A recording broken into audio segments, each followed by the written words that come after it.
Welcome to viral news. జపాన్లో బిల్డింగ్లు కూలిపోవాలంటే భూకంపం రావాలి. కానీ మన దగ్గర భూకంపం కంటే బుల్డోజర్లే ఎక్కువగా బిల్డింగ్ను కూలుస్తుంటాయి.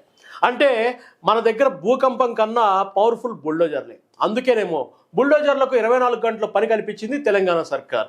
ప్రస్తుతం ఒక్క తెలంగాణలోనే కాదు, దేశవ్యాప్తంగా హైడ్రా పేరు మారుమోగిపోతుంది.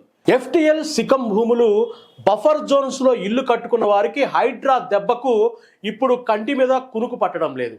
ఈ హైడ్రా ఎవరి కోసం వచ్చింది, ఎవరి కోసం పుట్టింది, హైడ్రా అంతిమ లక్ష్యం ఏంటి? బడాబాబుల వెన్నులో వణుకు పుట్టిస్తున్న హైడ్రా మరి చెరువుల్లోని ఇల్లు కట్టుకున్న సామాన్యుల జోలికి కూడా వెళ్తుందా?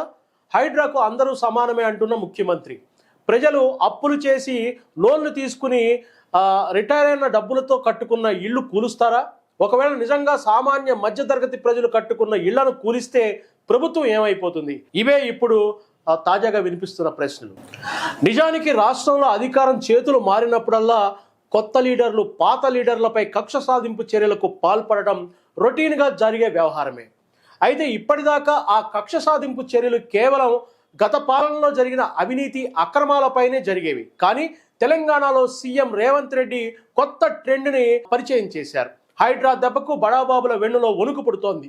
చాలా మంది కబ్జా రాయిళ్లకి రంకుముగుడిగా తయారైంది హైడ్రా. మరీ ముఖ్యంగా హైడ్రా దూకుడికి కళ్ళెం వేసేలా రాజకీయ ఒత్తిళ్లు పెరుగుతున్నాయి. అధికారంలో ఉన్న కాంగ్రెస్ నేతలతో పాటు ప్రతిపక్ష నేతలు కూడా హైడ్రాపై గుర్రుగా ఉన్నారు. ఫిర్యాదులతో రచ్చరచ్చ చేస్తున్నారు.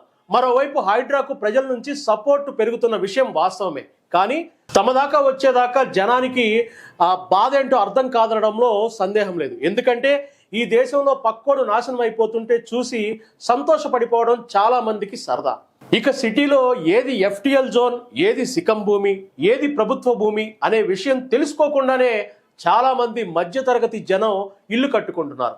అవి కూడా బ్యాంకుల నుంచి లోన్లు తీసుకుని మరీ తమ కలల సౌధం నిర్మించుకుంటున్నారు. అలా కట్టుకున్న వారికి ప్రభుత్వ అధికారులే పర్మిషన్లు ఇచ్చారు. వారిపై ప్రభుత్వం చర్యలు కూడా తీసుకుంటామంటోంది. అంతా బాగానే ఉంది. కానీ ఇల్లు కూలిస్తే ప్రజలు ఏమైపోవాలి? ఇప్పుడు ఈ విషయమే హైడ్రా స్పీడ్కు బ్రేకులు వేస్తోంది. పేద మధ్యతరగతి ప్రజల ఇల్లు కూలిస్తే ప్రభుత్వానికే నష్టం. అందుకే వందల సంఖ్యలో వస్తున్న ఫిర్యాదులపై హైడ్రా ఎటువంటి చర్యలు తీసుకుంటుందన్న ఆసక్తి పెరుగుతోంది ఇప్పుడు. అయితే రాజకీయంగా తాను టార్గెట్ చేసిన వారిని ఇబ్బంది పెట్టేందుకే రేవంత్ రెడ్డి హైడ్రాను తీసుకొచ్చారని ప్రతిపక్షాలు విమర్శలు చేస్తున్నాయి.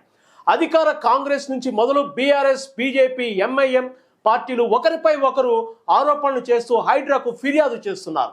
MIM నేతలకు చెందిన ఫాతిమా విద్యా సంస్థల భవనంపై BJP ఫిర్యాదు చేసింది. ప్రస్తుతం అధికార కాంగ్రెస్ పార్టీకి మద్దతుగా ఉన్న MIM ఎలాంటి చర్యలు తీసుకుంటుందనే ఆసక్తి నెలకొంది. ఎంతో మందికి ఫ్రీ ఎడ్యుకేషన్ అందిస్తున్న ఫాతిమా కళాశాలల భవనాన్ని కూల్చే బదులు తమపై బుల్లెట్ల వర్షం కురిపించాలని MIM ఎమ్మెల్యే కామెంట్స్ చేశారు.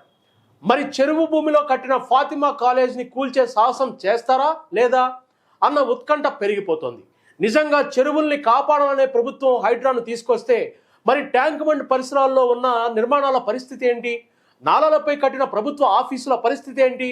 కాంగ్రెస్ నాయకులు కట్టుకున్న ఫామ్ హౌస్ల పరిస్థితి ఏంటి? మొదట్లో చెరువుల్లో అక్రమ నిర్మాణం కూల్చివేతపై అందరి సపోర్టు పెరగడంతో ఉత్సాహంగా పనిచేసిన హైడ్రా ఇప్పుడు జనం నుంచి ఫిర్యాదులు వెల్లువెత్తడం, పొలిటికల్ ప్రెజర్ పెరగడంతో అయోమయంలో పడిందా? సీఎం రేవంత్ రెడ్డి ఒకటి తలిస్తే దైవం మరొకటి తలిచిందా? తారాజువ్వల రివ్వున గాల్లోకి ఎగిరిన హైడ్రా ఎగిరినంత ఎగిరి కింద పడుతుందేమో అనే అనుమానాలు తలెత్తుతున్నాయి ఇప్పుడు. So wait and see.